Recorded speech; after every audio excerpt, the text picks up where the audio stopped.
Hello, everybody, and today I'm here to talk about Daredevil Season 2. After the amazing Season 1, they decided to do a Season 2, and I think they did Jessica Jones as well, but this came out, I think, 2016? I could be wrong, but I gotta say, this is definitely an excellent season. I don't think it's my favorite of the seasons. I think, it's probably my third favorite, but season 1 and 3 are probably my favorite seasons of the show. But this season's definitely a lot to talk about. This is where Daredevil is going up against an old friend of his from his college days, Elektra, and going up against the Army, the Hand. And he's also dealing with the case of the Punisher. This is the MCU's debut of the Punisher. We'll talk about the Punisher in a bit. But what's really engaging about this season is Daredevil is finally wearing his costume throughout the entire season. The last season he was wearing a gray mask the black mask and just a typical Speedo suit until he finally got some armor. And he's able to kick ass as Daredevil in the red and black suit. I mean, it doesn't have the DD on it, but I don't even think the Daredevil Born Again's even going to have that. Honestly, they should. But it's okay, because this costume still looks badass. But Daredevil is mainly just investigating various crimes. It even opens with him fighting various bad guys, so he's doing the best he can. But the main thing that is troubling him is that his friends are worried for him. It's mainly Foggy, since he now knows Matt is Daredevil. Karen Page doesn't know yet, but the two end up dating in the show, and it's actually kind of cute, but it ends up getting broken off as things take a turn. But the main thing about this season is the biggest highlight, that being John Bernthal as the Punisher. I gotta say, he's really engaging as the Punisher.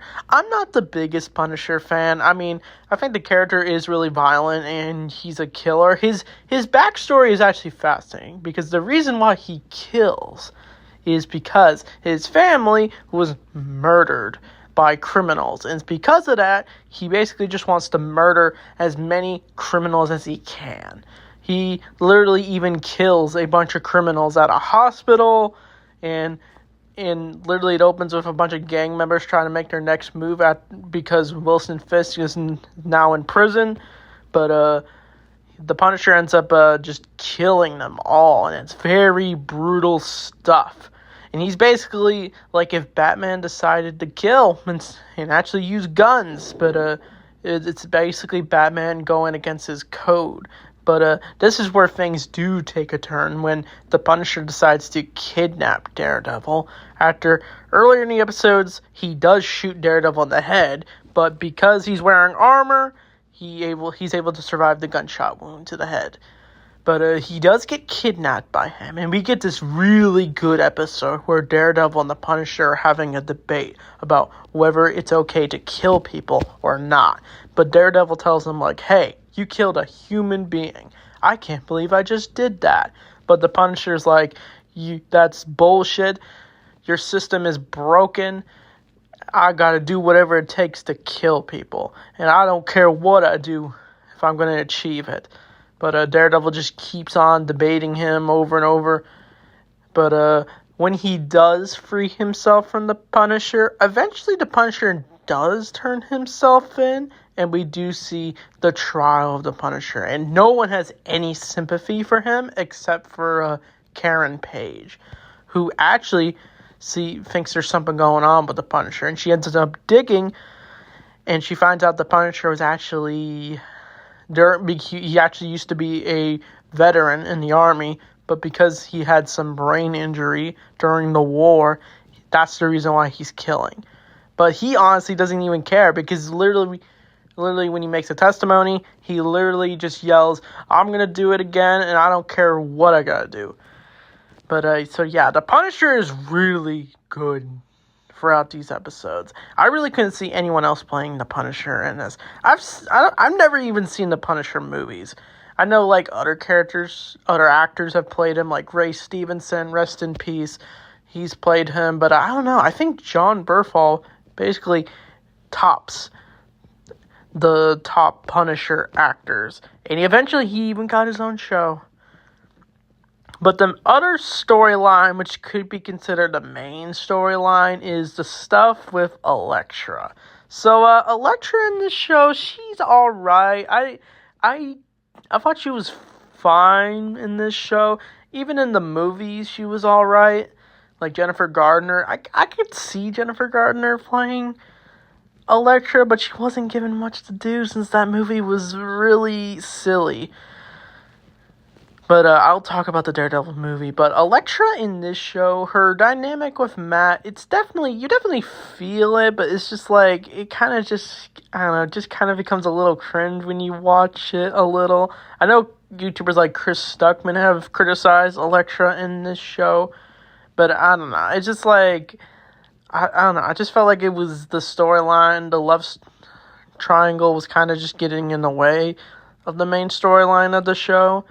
But the Elektra is revealed to be kind of behind the killings, and she also tries to get involved in the Punisher case, but Matt tries to tell her to stop getting involved. But that's where we do meet the Hand in this show, and they're ninjas, and they even have a little secret. Apparently, the guy who lit himself on fire in the show, he apparently got resurrected via tomb, and apparently even during the finale, which all takes place on a rooftop, and it's very action-packed. We also see the return of Stick. His dynamic with Matt is still good, and we end up learning his backstory with Elektra. Apparently, he was more of a father figure to Elektra. I thought that was interesting in this show, but I think Elektra actually dies in this show. Spoilers. In the comic books, it's Bullseye who kills Elektra, and she's eventually resurrected through this tomb thing, and that's basically what it sets up in, like, the Defenders. But, yeah, so the Daredevil Season 2 was definitely not a miss. Its pacing was definitely slow for me since, I have a low attention span, but I think the story overall is really good. And spoilers, we also got the return of Vincent D'Onofrio as Kingpin, only in a couple episodes. He basically helps the Punisher escape prison when Jon Bernthal does go to prison in the show, and he ends up killing a bunch of bad guys, and it's very brutal stuff. But the Kingpin manages to literally kick him out, and when Matt tries to confront Kingpin, he literally just body slams Matt. So yeah, Vincent D'Onofrio is always amazing as the Kingpin. I really couldn't see anyone else playing the Kingpin as well. I'm excited what they're going to do with him in Daredevil Born Again. But I don't think I have really anything else to say about this show. But, oh yeah, one more thing. Matt does reveal to Karen Page that he is Daredevil, and it leaves off with that cliffhanger. So, yeah. So that's Daredevil Season 2. Sorry if I didn't talk about everything in this show, but overall, I think it's a good season. Charlie Cox is amazing as Daredevil. I'm so excited to meet him. I'm going to keep saying that every time I do a video about Daredevil. But this is definitely a good year to be a Daredevil fan for sure. A lot to look forward to. So, I don't know if I'm going to review The Defender since I know I'm reviewing these shows chronologically. I'm not reviewing all the Netflix shows since I just don't feel like I have the time for it. But maybe when we finish Season 3, we'll review The Defender since it's only 8 episodes. So, I'd give Daredevil Season 2 probably an 8 out of 10.